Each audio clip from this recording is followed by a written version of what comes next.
Régulièrement, des scandales éclatent dans les églises appartenant à toutes les dénominations. Ce phénomène n'est pas nouveau. Au IVe siècle, une immense controverse éclaboussa l'Église au sujet de la validité du baptême conféré par des ecclésiastiques jugés indignes. Cette controverse provoqua un schisme avant de disparaître comme elle était venue. Mais la question demeure. Lorsqu'un religieux est accusé de manquer à ses vœux, cela remet-il en cause le baptême qu'il confère?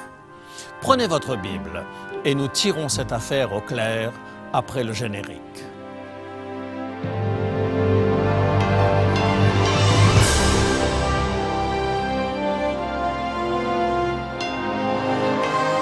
Elle a résisté à l'épreuve du temps. La Bible, le livre de la révélation, est toujours d'actualité dans le monde complexe d'aujourd'hui. Voici, il est écrit. C'est un message de foi et d'espérance que vous présente maintenant José Élysée.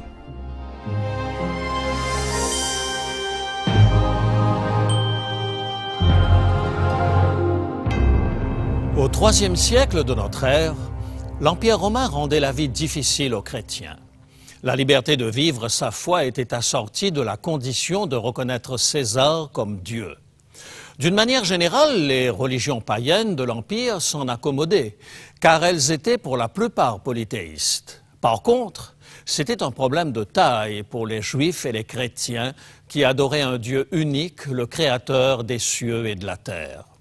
À leurs yeux, « Tu n'auras pas d'autre Dieu devant ma face » interdisait de fléchir le genou devant l'empereur. Le livre du Deutéronome non plus ne laissait planer aucun doute à ce sujet. Deutéronome, chapitre 6, versets 4 et 5 et 14. « Écoute Israël, l'Éternel notre Dieu est le seul Éternel. Tu aimeras l'Éternel ton Dieu de tout ton cœur, de toute ton âme et de toute ta force. Vous n'irez point après d'autres dieux d'entre les dieux des peuples qui sont autour de vous. » Cette fidélité des chrétiens et des Juifs à la révélation biblique, l'Empire l'a confondée avec le refus de reconnaître l'autorité de Rome. Plus l'Église chrétienne se développait, plus elle était perçue comme une menace à l'unité de l'Empire. Dans un premier temps, surtout à Rome, les chrétiens prirent leur distance d'avec les Juifs, contre lesquels l'ire de Rome s'exprimait avec la plus grande violence. Mais au fil du temps, l'Empire finit par réaliser que les chrétiens refusaient tout autant que les Juifs de fléchir le genou devant César. Ils furent donc assimilés aux Juifs et la persécution contre les chrétiens atteignit son paroxysme sous le règne de l'empereur Dioclétien. En février de l'année 303 de notre ère, Dioclétien promulgua un édit contre les chrétiens dont les conséquences furent dévastatrices pour la jeune Église. Les soldats de confession chrétienne durent abandonner l'armée. Par la suite, les biens immobiliers des chrétiens furent confisqués. Plus tard encore, leurs livres sacrés furent brûlés. Après que 2 incendies aient éclaté dans le palais de l'empereur, Dioclétien, tout comme Néron, fit porter la responsabilité de ces drames aux chrétiens et les persécutions redoublèrent jusqu'à ce qu'il ne fût plus possible d'être chrétien sans risquer le bûcher. Cette persécution sans précédent contre l'Église chrétienne, qui débuta en 303, dura 10 ans et prit fin en l'an 313. L'acharnement de Dioclétien à mater les chrétiens fut tel que de nombreux chrétiens y virent et voient encore aujourd'hui un accomplissement de la tribulation de 10 jours annoncée symboliquement par Jean dans le livre de l'Apocalypse. Afin de situer cette tribulation de 10 jours, il faut savoir que Jean, au chapitre 2 et 3 de l'Apocalypse, écrit 7 lettres à 7 églises de l'Asie mineure. Déjà, les pères de l'Église et à leur suite, les interprètes de la prophétie biblique y ont vu une prédiction de l'histoire du christianisme depuis l'Église des martyrs jusqu'au retour du Christ. Dans sa lettre à la 2e Église, celle de Smyrne, Jean écrit ceci. Apocalypse, chapitre 2 et le verset 10. Ne crains pas ce que tu vas souffrir. Voici, le diable jettera quelques-uns de vous en prison, afin que vous soyez éprouvés, et vous aurez une tribulation de 10 jours. Sois fidèle jusqu'à la mort, et je te donnerai la couronne de vie. En se référant au livre des Nombres, chapitre 14 et le verset 34, dans lequel Dieu impose au peuple d'Israël une année de pérégrination dans le désert pour chaque jour que les espions ont mis à explorer le pays promis, le principe jour-année a été utilisé pour interpréter les temps prophétiques. Ainsi, selon cette interprétation, la persécution qui allait frapper symboliquement l'église de Smyrne pendant 10 jours serait équivalente à 10 ans. Il est intéressant de noter que la persécution de Dioclétien dura de l'an 303 à l'an 313, soit exactement 10 ans. Comment ne pas y voir une réalisation de la prédiction de l'apôtre Jean? Dès les années 295 à 299, les provinces africaines avaient connu la répression qui allait prendre une forme systématique sous le règne de l'empereur Dioclétien. Les gouverneurs se livrèrent d'abord à des perquisitions et détruisirent les objets de culte. Puis les évêques furent sommés par les autorités de livrer les écrits sacrés et les objets du culte. Les réactions des chrétiens furent diverses. Certains, tels Félix, évêque de Tibiuca, résistèrent jusqu'au martyre. D'autres, non seulement se soumirent, mais dénoncèrent même leurs frères, tandis que d'autres encore se contentèrent de faire semblant d'obtempérer. Mais l'édit de 304 donna une nouvelle tournure aux persécutions. Les chrétiens qui refusaient de s'y conformer étaient maintenant menacés de mort ou condamnés aux travaux forcés.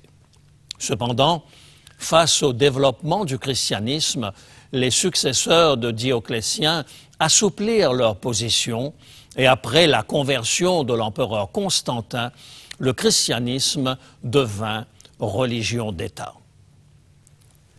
La conversion de Constantin avait apporté une grande popularité au christianisme et l'Église se trouva soudain envahie de chrétiens opportunistes qui voulurent profiter des bonnes grâces de l'empereur. La dernière mode consistait à se convertir au christianisme. Cependant, ceux qui avaient résisté lors des persécutions doutaient du réel engagement de ces convertis opportunistes. Avaient-ils sincèrement embrassé l'esprit d'abnégation de Jésus de Nazareth? Ne soyons pas trop prompts à juger ces chrétiens qui avaient renié la foi au moment de l'épreuve. Même si nous n'aimons pas l'admettre, aujourd'hui encore, lorsque vient le moment de l'épreuve, il nous arrive d'abandonner nos principes pour éviter les conséquences fâcheuses. Aussi, à l'époque de Constantin, 2 types de chrétiens coexistaient. Ceux qui avaient traversé la persécution sans renier leur foi et ceux qui revenaient en masse dans l'Église une fois la persécution terminée. Du côté des fidèles, la persécution avait révélé l'existence de véritables héros de la foi qui semblaient affronter le martyre avec joie. Tertullien, un père de l'Église respecté, n'avait-il pas enseigné qu'il était mal de fuir la persécution? Suivant ses traces, certains chrétiens, plus particulièrement en Afrique du Nord, étaient même allés jusqu'à s'offrir de leur plein gré à être mis à mort. Lorsque les persécutions diminuèrent, ces héros de la foi, qui avaient affronté avec courage le martyre, méprisèrent ceux qui avaient fui. Et lorsque certains membres du clergé apostat tentèrent de réintégrer l'Église, ceux qui n'avaient pas abandonné la foi avaient des réticences à leur faire à nouveau confiance. Pouvait-on se fier à quelqu'un qui avait fui en temps de trouble pour conduire les destinées de l'Église? Donatus Magnus, évêque berbère de Cazenoire, en Numidie, incarna le refus d'accepter ceux qui avaient abandonné la foi lors des persécutions. Il fut à l'origine d'une doctrine schismatique puis hérétique connu sous le nom de donatisme. Donatien refusait de valider les sacrements donnés par les évêques qui avaient failli lors des persécutions de Dioclétien. Bien que cette position ait été rejetée en 313 par le Concile de Rome, Donatien persistait dans son refus. C'est de cette époque que datent les termes de lapsi et traditores pour désigner les chefs religieux qui avaient livré leurs coreligionnaires aux Romains et brûlé en public les écrits sacrés. Le schisme connut son paroxysme lors de la succession de Paulus en 307. Conformément à l'enseignement de Tertullien et de Cyprien, évêques de Carthage, les purs et durs refusèrent de reconnaître l'autorité spirituelle des prêtres réintégrés. Pourtant, l'Église, dans sa majorité, se montrait tolérante envers ceux qui avaient failli. Elle réintégrait les prêtres et évêques qui embrassaient de nouveau la foi. Mansurius, primat d'Afrique, était de cela. Or, Cécilius, proposé à la succession de Paulus, avait été ordonné prêtre par Mansurius. Aux yeux des purs et durs, son ordination n'était pas valable. Donatien entraîna 70 évêques de Numidie à sa suite pour élire un autre évêque. Bien que nous ne soyons pas familiers de cette page de l'histoire, il est important que vous me suiviez attentivement, car aujourd'hui encore des chrétiens se posent les mêmes questions que les disciples de Donatien. Les premiers chrétiens avaient-ils le droit d'être méfiants envers ceux qui avaient abandonné la foi? Bien sûr. Avaient-ils le droit de douter de leur capacité à diriger l'Église? Absolument. Mais ce ne sont pas ces questions qui causaient conflit, mais plutôt le fait que les donatistes considéraient les évêques nouvellement consacrés comme étant indignes d'occuper de telles fonctions parce qu'ils avaient été nommés par des évêques repentis. Les donatistes, comme on finit par les appeler, considéraient que l'Église officielle avait perdu son autorité d'élire des évêques à cause des prêtres lapsi en son sein. Les donatistes se radicalisèrent au fil du temps, venant à se considérer comme les seuls chrétiens authentiques. Ils refusèrent d'accepter tout baptême accompli par les prélats de l'Église mère. Selon les donatistes, toute fonction religieuse dépendait de la légitimité accordée à celui qui avait reçu la consécration. Un exemple. Si le baptême vous est conféré par quelqu'un qui, par la suite, a renié ouvertement le Christ, est-ce que votre baptême est toujours valable? Non, répondaient les donatistes. Si vous aviez été baptisé par un prêtre qui avait fui lors de la persécution, même s'il s'était repenti et était revenu par la suite, votre baptême devenait caduc. En quoi les donatistes avaient-ils tort? Probablement pas tant par leur attitude face aux déserteurs lors de la persécution ou à cause de leurs hésitations à accepter un lapsi, mais sur la conception même qu'ils avaient du baptême. Quelle est la définition biblique du baptême? Une bonne réponse se trouve dans l'Épître aux Romains, au chapitre 6, les versets 3 à 6. Romains, chapitre 6, versets 3 à 6. Ignorez-vous que nous tous qui avons été baptisés en Jésus-Christ, c'est en sa mort que nous avons été baptisés? Nous avons donc été ensevelis avec lui par le baptême en sa mort, afin que, comme Christ est ressuscité des morts par la gloire du Père, de même nous aussi, nous marchions en nouveauté de vie.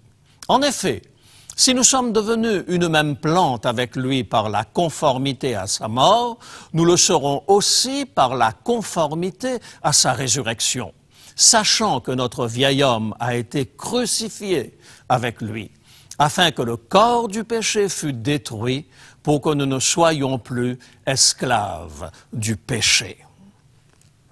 Le baptême est le signe de notre appartenance et de notre identification à Christ. Tout comme Jésus fut enseveli, notre vieille vie de péché est ensevelie dans l'eau du baptême. Et tout comme Jésus fut ressuscité des morts, nous ressuscitons à une nouvelle vie en lui. Selon la Bible, Le baptême est un symbole de la mort, de l'ensevelissement et de la résurrection. C'est pour cette raison qu'au cours des 13 premiers siècles de l'histoire chrétienne, les baptêmes se faisaient par immersion. Le baptême par immersion était la représentation la plus parfaite de la mort, de l'ensevelissement du vieil homme et de la naissance de l'homme nouveau en Jésus-Christ. Le cardinal catholique anglais Robert Pullen, théologien et philosophe du XIIe siècle, l'exprime ainsi. L'immersion du candidat représente la mort de Christ. Lorsqu'il est immergé, c'est l'ensevelissement de Christ qui est représenté. Lorsqu'il sort de l'eau, c'est la résurrection de Christ qui est représentée.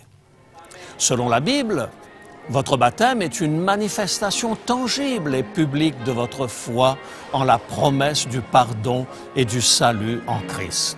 Voilà pourquoi un grand nombre de baptistères, jusqu'au XIIIe siècle, comportaient une galerie d'où l'on pouvait assister au baptême. Par ailleurs, l'apôtre Paul, dans l'Épître aux Galates, au chapitre 3 et le verset 27, donne au baptême une autre dimension. Galates, chapitre 3 et le verset 27. Vous tous qui avez été baptisés en Christ, vous avez revêtu Christ. Lorsque nous sommes baptisés en Christ, nous acceptons publiquement de porter son nom. Nous ne portons plus le nom de pécheur, mais celui d'enfant de Dieu. Revenons à la grande controverse du IVe siècle entre les donatistes et l'Église officielle.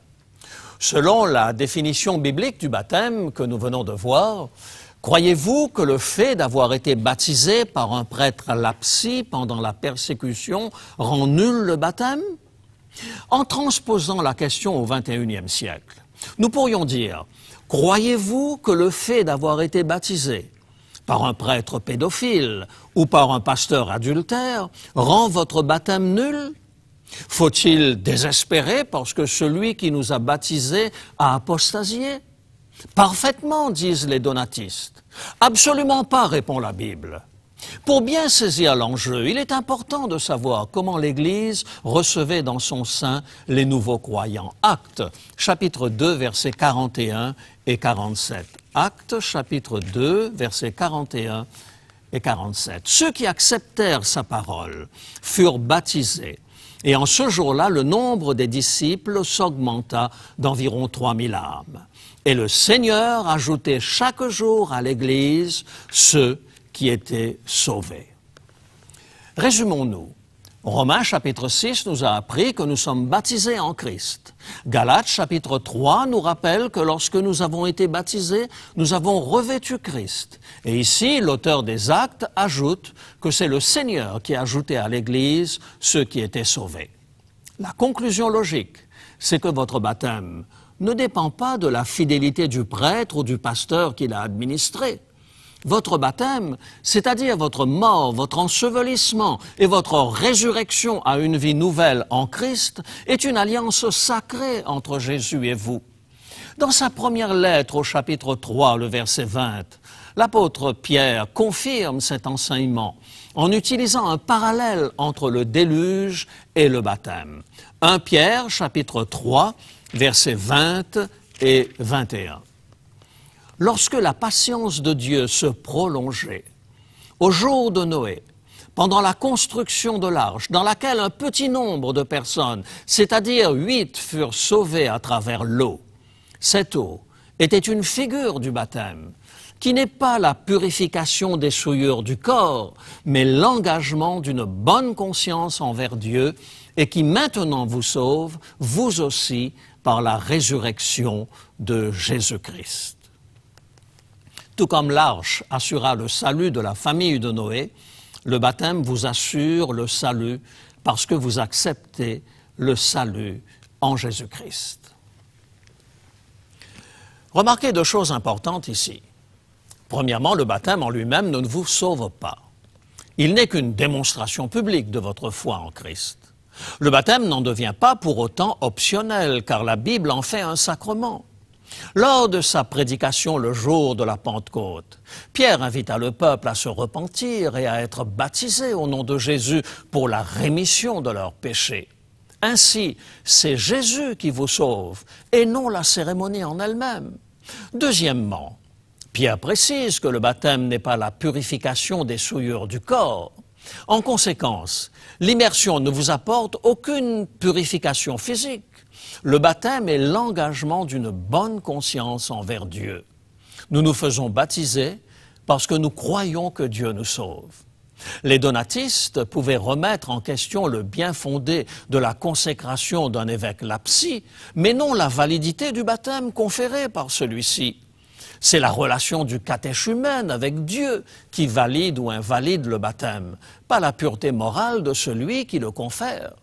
Vous n'êtes pas baptisé sur la profession de foi de votre pasteur ou de votre prêtre. Vous êtes baptisé selon votre profession de foi. Et si vous avez été baptisé par un ecclésiastique dont l'engagement personnel avec Dieu est douteux, cela ne remet pas en question votre propre relation avec Christ et votre foi en son salut. Assurez-vous d'avoir une relation personnelle avec Christ. Tous ceux que le Père me donne viendront à moi, dit Jésus, et je ne mettrai pas dehors celui qui vient à moi. C'est Jésus qui le dit dans l'évangile de Jean au chapitre 6 et le verset 37. Croyez-vous que Jésus et le larron repentant sont descendus de la croix, se sont rendus au Jourdain, que Jésus l'a baptisé et qu'ils sont ensuite revenus se faire crucifier? La controverse donatiste s'est éteinte il y a plus de 16 siècles. Mais l'exigence biblique du baptême est toujours en vigueur. Elle marque votre renoncement aux valeurs éphémères de ce monde et votre choix de vivre ici-bas selon les valeurs de Jésus-Christ. Pensez-y, dans un monde qui ne sait plus à quelle idéologie se vouer, il est bon de vivre selon des valeurs sûres qui ont fait leur preuve au fil du temps. Vous n'avez pas encore connu la merveilleuse expérience de mourir à votre vie ancienne et de renaître en nouveauté de vie en Jésus-Christ? Qu'est-ce qui vous empêche de vivre cette expérience? Si vous ressentez en ce moment l'appel de Dieu à vivre cette nouvelle naissance en Jésus, joignez-vous à moi pour le dire à celui qui nous offre le bonheur ici-bas et la vie éternelle dans son royaume à venir. Prions ensemble. Père Céleste, en contemplant la croix du Christ, nous ressentons la nécessité de conformer notre vie à la sienne. Nous désirons voir disparaître le vieil homme et devenir une nouvelle créature en Jésus. Je te prie, Seigneur, pour ceux qui nous écoutent et qui ont le désir d'être baptisés. Donne-leur la force de s'engager en toute confiance avec Jésus. C'est en son nom que je te le demande. Amen.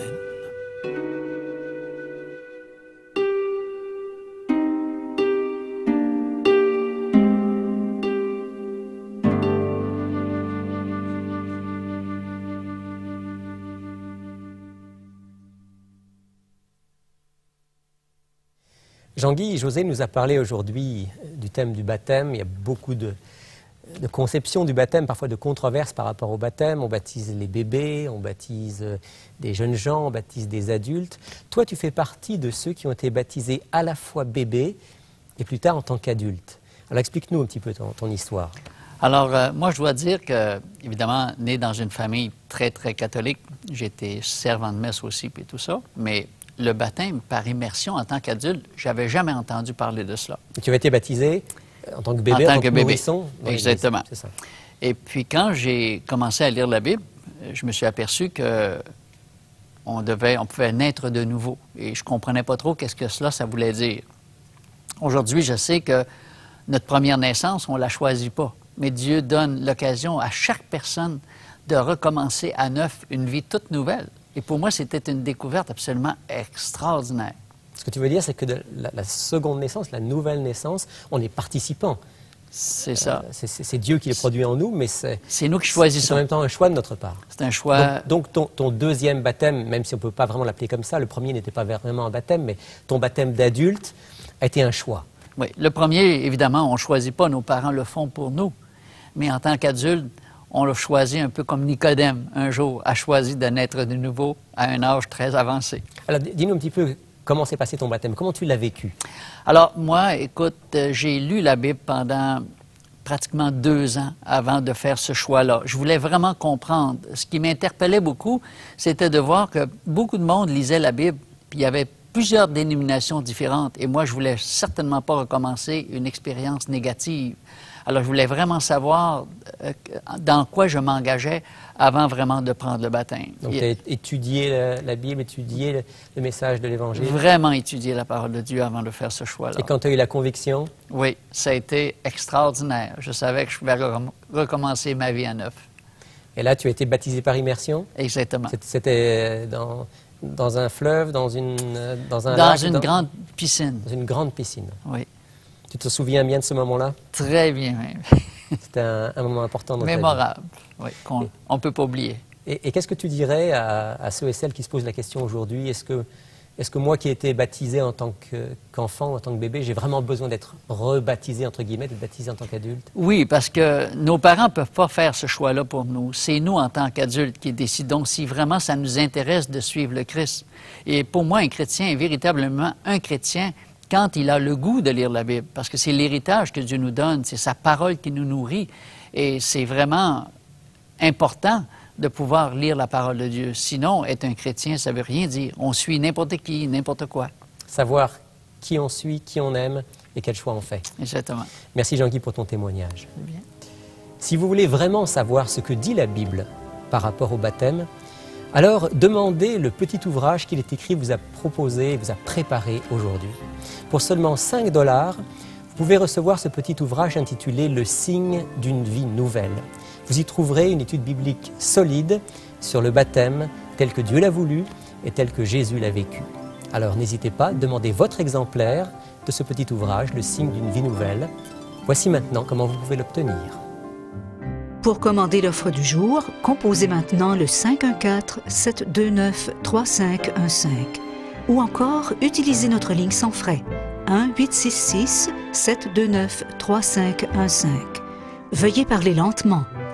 Donnez-nous le titre de l'offre et ensuite vos noms, adresses et numéros de téléphone. Le prix annoncé s'applique uniquement au Canada. Des frais de port et de manutention s'appliquent. Si vous habitez à l'étranger, renseignez-vous sur ces frais avant de commander. Vous pouvez aussi commander en ligne au www.iletécrit.tv. Pour une somme modique, notre boutique électronique vous propose les DVD, cassettes vidéo et audio de nos émissions, ainsi que des livres. Vous pouvez également vous inscrire à nos cours de Bible gratuits. Voici notre adresse. Il est écrit, case postale 99, succursale Rosemont, Montréal, Québec, Canada. H1X 3B6. Chers amis, il est temps de nous quitter maintenant. D'ici la semaine prochaine, souvenez-vous, il est écrit « L'homme ne vivra pas de pain seulement, mais de toute parole qui sort de la bouche de Dieu. »